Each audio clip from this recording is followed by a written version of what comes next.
राजस्थान में कैबिनेट का तार हो चुका। भजन लाल के कैबिनेट में कौन कौन से मंत्री होंगे ये इस जगह जाहिर हो चुका है। 24 मंत्री इसमें शामिल हुए हैं और रिजल्ट आने के काफी दिन बाद इस मंत्रिमंडल का विस्तार हुआ है। लिहाजा उसको लेकर सवाल उठने भी लाजमी है। लेकिन इन सब के बीच जैसे ही विस्तार हुआ उसके बीच बाद फिर से एक नाम सोशल मीडिया पर चर्चा का विषय बन गया। नाम है, आप समझ गए होंगे, बाबा बालकनाथ। बालकनाथ को इस कैबिनेट में जगह क्यों नहीं मिली? और बालकनाथ ही नहीं, सोचिए कितने भी महंत आचार्य जिनका नाम प्रमुखता के लिए लिया जा रहा था, जो सीएम रेस में आगे चल रहे थे, और सीएम के नाम का ऐलान होने के बाद जो इस मंत्रिमंडल की रेस में आगे चल रहे थे वो सारे महन पीछे हो गए और उन्हें भी कोई भी मंत्री पद नहीं दिया गया। जी हाँ, सिर्फ बात बाबा बालकनाथ की नहीं और ये बल्कि हवा के महल में बहुत शानदार तरीके से जीते बाबा बाल मुकुंदा आचार्य जी की है, जिनको इस मंत्रिमंडल जगह नहीं मिली। और कयास पिछले काफी दिनों से लगाया जा रहा था कि आपको बता चले हम ऐसे दो महंत जो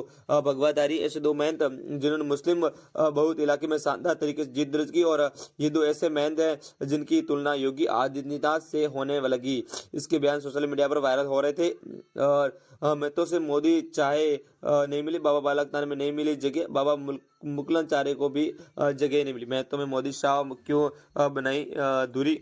पूरी तो नहीं बना रही है, इसका जवाब हम आपको देते हैं। सबसे पहले तो आपको ये बता दें कि राजस्थान में महंतों को किसी भी पद पर लाने का चलन रहा ही नहीं। आप अशोक गहलोत की सरकार को देख लीजिए, आप वसुंधरा राजे की सरकार को देख लीजिए, इस तरह से किसी भी बाबा को, किसी भी महंत को भी किसी बड़े पद पर नहीं बैठाया गया। और इस चलन को भी अगर साइड में कर दिया जाए तो दूसरी तरफ खबर ये निकलकर सामने आई है कि बीजेपी किसी भी तरह की कंट्रोवर्सी के बचने के लिए इस तरह का ऑप्शन उसने अपनाया। अब देखिए, यूपी में जब योगी आदित्यनाथ को मुख्यमंत्री बनाया गया तब उसने सबने क्या कहा, एक लहजे में सबकी आवाज बुलंद रही हुई थी।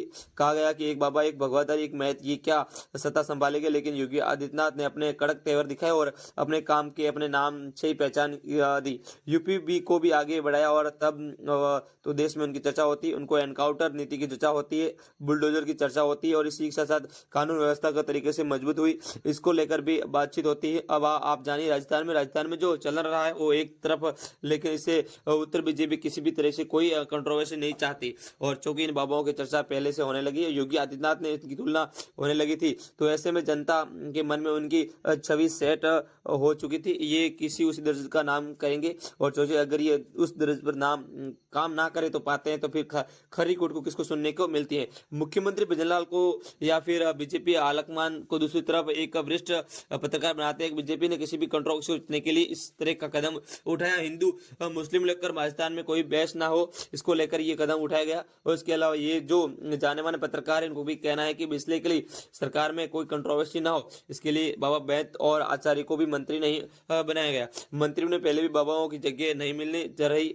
सामान्य लोगों को जगह दी गई, और शायद लोकसभा चुनावों को देखते हुए ये फैसला लिया गया। वो अलग बात है कि बाबा बालकनाथ को कोई भी मंत्री पद ना मिलने से उनके समर्थक खास से नाराज है, लेकिन वसुंधरा राजे जिनके करीबियों को इस मंत्रिमंडल में जगह मिलनी चाहिए थी, ऐसा उनको अनुमान था, उनको उनकी उम्मीदों पर बीजेपी ने कोई पानी नहीं फेरा, उनके करीबियों को मंत्रिमंडल जगह मिल गई। बहरहाल आप इस खबर पर क्या राय रखते हैं, और क्या आपके हिसाब से बीजेपी की बालकनाथ को मंत्रिमंडल जगह ना देकर सही किया?